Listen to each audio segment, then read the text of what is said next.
दोस्तों हर साल 12 लाख के आसपास एस्पिरेंट फॉर्म भरते हैं यूपीएससी के लिए और हज़ार के आसपास छात्र पास होते हैं। 200 के आसपास छात्र जो होते हैं एस्पिरेंट होते हैं उनका सपना आईएएस बनने का पूरा हो पाता है। बाकी के जो एस्पिरेंट होते हैं छात्र होते हैं उनको मिलती है मायूसी, उदासी और नाउम्मीद। कुछ ऐसे छात्र होते हैं कि अपनी असफलता को समाज में लोगों के डर से, समाज के सामने जाने से छुपाते हैं। ऐसा ही एक मामला आया बिहार के रहने वाले 32 वर्षीय चंद्रमोहन, जिन्होंने यूपीएससी में असफल होने के बाद समाज के डर से, लोगों के डर से अपने आप को फर्जी आईएएस बना डाला और इस प्रकार से आईएएस बने कि उनको जल्द ही उनको पकड़ना मुश्किल हो गया। और पर्दा जब खुला उनका कि 28 जून को मुंबई में सरकारी आवास में रहने के लिए भी पहुंच गए, वहां पर भी रहे, लेकिन पुलिस को शक हुआ और पुलिस ने अपनी हिरासत में लिया। दोस्तों नमस्कार, आप सभी का स्वागत है। मेरा नाम है प्रकाश। आज ऐसे ही एक व्यक्ति की घटना कहानी के बारे में बताने जा रहे हैं जो बिहार के रहने वाले हैं 32 वर्षीय चंद्रमोहन, जो 2017 में दिल्ली आते हैं, कोचिंग लेते हैं, तैयारी करते हैं, यूपीएससी बनने का सपना मन में सजोते हैं, लेकिन साथ ही कोई आईआरएस बन गया, कोई आईपीएस बन गया, कोई आईएएस बन गया। लेकिन चंद्रमोहन तो झूठी शान के लिए एग्ज़ाम इनने दिया, सब हुआ, लेकिन असफल हो गए। झूठी शान के लिए ही गांव वाले इनसे लगातार यही पूछ रहे थे, भाई कब आईएएस बनोगे, कब आईपीएस बनोगे। तो इन्होंने खुद ही अपने आप को आईएएस बना डाला। सभी चीज़ें फर्जी इनने आईडी बनाई अपनी, उसमें लिखा हुआ होम अफेयर्स में असिस्टेंट डायरेक्टर हैं, और उस आईडी को इस प्रकार से बनाया कि बिल्कुल असली लगने वाली। पहली बार में कोई इस पर शक नहीं कर सकता था आईडी पर।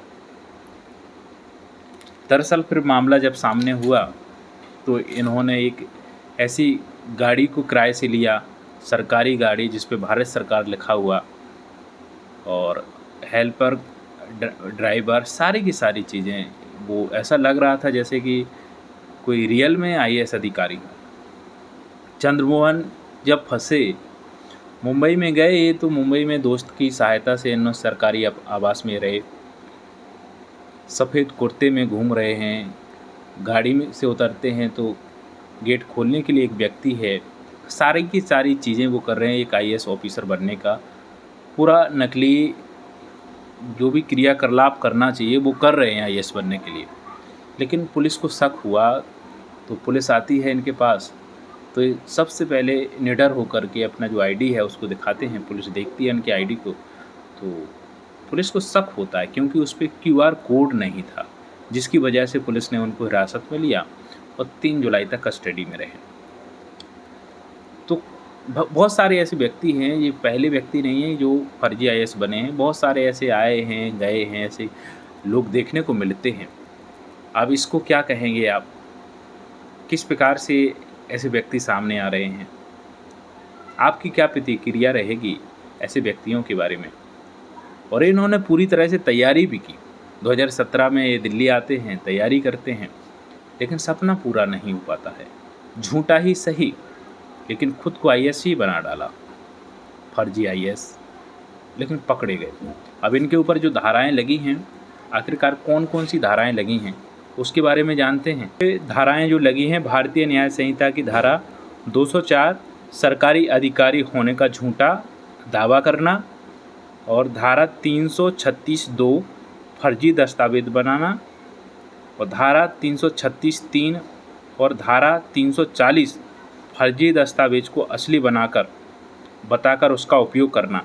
इस प्रकार से धाराएं लगी हैं। धारा 204, धारा 336(2), धारा 336(3) और धारा 340, इस प्रकार की धाराएं लगा करके उनको 3 जुलाई तक, यानी आज तक, पुलिस कस्टडी में कोर्ट में पेश करने के बाद भेजा गया। आप क्या प्रतिक्रिया देने वाले हैं इसके बारे में बताइएगा कमेंट करके।